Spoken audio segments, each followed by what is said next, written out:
the Illini held their one and only open practice at Lucas Oil Stadium in front of a whole lot of their fans. The excitement and focus building ahead of tomorrow's matchup. Ryan Baker is live in Indianapolis with more on that rematch with Connecticut.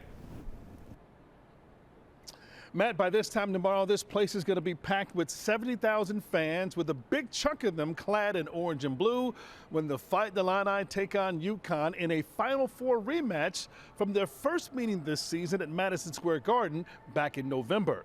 Now, redshirt junior Ty Rodgers is the only starter left on the roster from that Elite Eight disaster against UConn a couple years ago.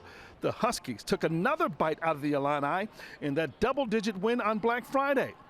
Fabulous freshmen Keaton Wagler and David Mirkovic combined for just 11 points, only 8 games into their college careers.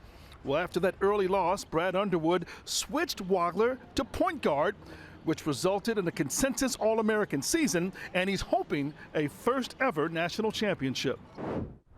We're a lot more versatile. Like I said, I'm on the ball now. It gives opportunities for, Kylan to run, Andre to run, when that opportunity is there.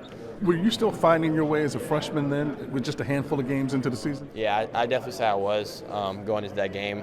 In that point, I didn't really fully know, what my role was, I would say. But now I fully know what that is, and I think I'm ready for the opportunity. Obviously, has the ball in his hands, a lot more, just very aggressive scorer, at the rim. From the three-point line, great size. Obviously, we're going to have to try to make him uncomfortable. While Andre Stojakovic wasn't 100% in that first game against UConn, the Huskies point out that Terrace Reed Jr., who's been on an absolute tear in this tournament, as well as hometown Hoosier Braylon Mullins, who hit the big shot in that shocker over Duke, were not healthy either.